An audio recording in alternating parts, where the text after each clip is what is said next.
Hi guys, welcome to my YouTube video.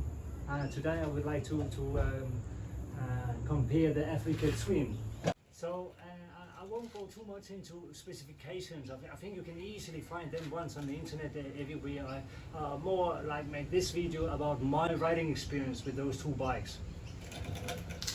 I go on with the Africa Twin Adventure Sport first. I think it's a really big advantage that the seat peg height is quite large, about 4 to 5 centimeters larger than the standard model, which makes you not having to bend your knees so much when you're riding. Long distance riding, which I have done on this bike, is really nice. The absolutely huge tank, as you can see, it's actually, I think it's almost a little bit on the clumsy side. But how great it is to be able to go with your mates, and you can do 600 kilometers before you fill up. I've done that. There's virtually no vibrations. It's utter smooth to ride. It does have the large windscreen as well. It does give buffering and wind noise in the helmet though. It's so big. You would think that it would take all the wind noise away, but it doesn't. I always use the seat in the highest position, raising me up higher as well. But I probably get the wind in the middle of the helmet and a bit of noise. But really good wind protection. The sound in this exhaust is absolutely amazing. It's an original exhaust, but it's a little bit more bark than the 2020. Really sounds nice. I absolutely love it. I don't like noisy bikes, but this one sounds really good. It comes with protection. It is not great. It's a very light protection. The base plate though that it comes with original is much better. This one being, I think it's called the car base plate, is much better again. But the original base plate, which I have, is okay, just not for hard dirt riding. So the Adventure Sport I got here, it's quite heavy. It is a bit heavy, but not near as heavy as a BMW 1200 GS, which I also had at the same time of this bike before. This is much lighter and much more agile, and I can do things on this one that I would not even try to attempt on my old GS. So it really feels nice, but yes, it is a bit heavy. When you're riding it, you don't feel it. But sure, if you want to take it into the dirt, which I haven't done, I used to have another Africa Twin I did take to the dirt, and I even did 2-up riding with that one, and not too bad at all actually. They can do it. But now I've got a much smaller bike, a much lighter bike for this. It is heavy if you want to take it to the dirt. It is heavy if you want to maneuver it around inside the garage or something like that, or difficult terrain. But when you're riding it, you don't feel it a lot because it's so well balanced.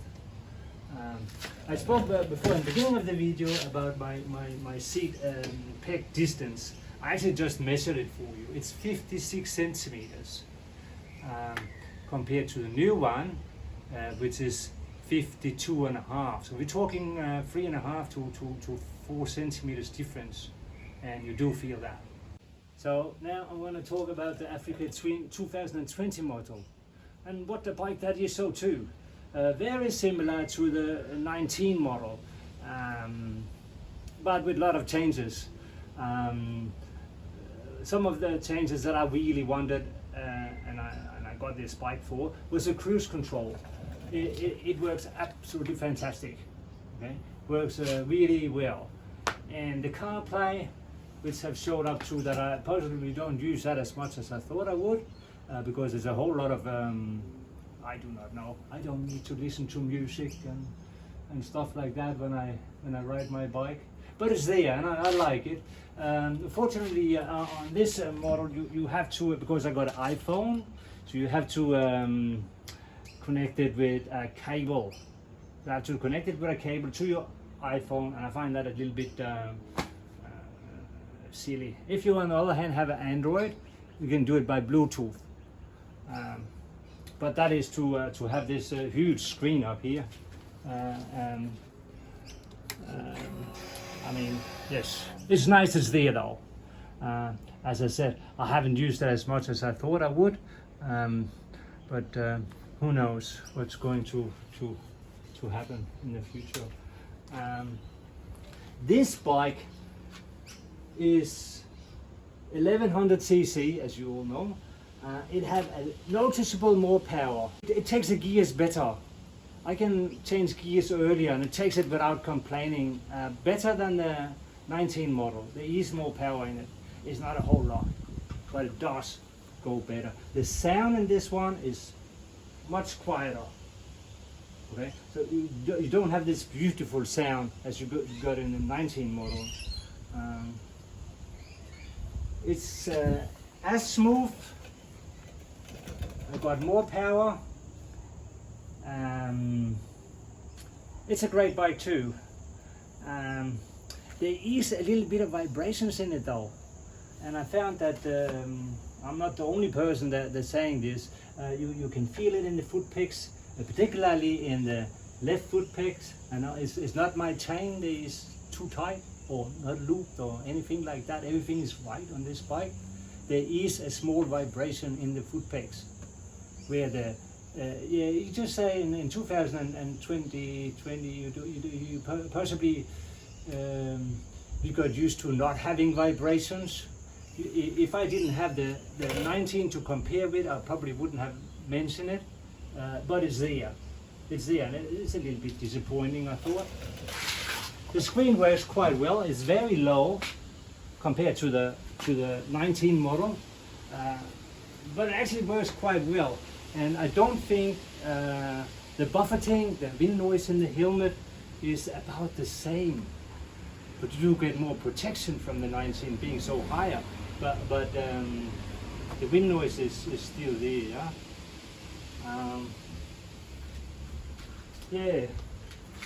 This bike comes with virtually no protection whatsoever. I'm not sure what I think about the bass plate on this one. It's a little bit weaker than the original one on the 19 model. If you do buy a bike like this to take it bush, I would probably get a proper bass plate for it. The 2020 model as well, I have to say, it is noticeable lighter. And for me, I'm going to sell one of those bikes, but I'm probably going to keep this one. And the biggest advantage with this bike, I think, is that it's a little bit lighter for me. I'm an older person, so I think it counts for me. I'm not going to use it on dirt. Yeah, I wouldn't have a dirt bike for those things, but it is lighter, it's more maneuverable. I think that's nice. Honda have done something with the swing arm, and it is true what they're saying. You do feel the rear wheel better. You can feel the rear wheel when you accelerate through a corner and it's uneven. You can feel where you have it. It is better. It's not a lot better, but it is a better bike in the corners. But as you can see now, I've been talking about those two bikes. There is good things about the 2020, and so there is with the 2019. So there will always be a trade-off, I think. What bike you would like? I hope that I've been able to help you a little bit to decide that, to share my experience for those two great bikes. This is not the two only. I had other Africa Twins 16 models that I actually used in the dirt. So I had that experience as well. The 16 models were really nice as well. I also had the Africa Twin 16 model with DCT, and that really worked so well. That was a great bike too. Whatever bike you're going to choose, I hope that I've been able to help you a little bit and make it a little bit easier for you. This was my first YouTube video. I hope you liked it, and stay safe.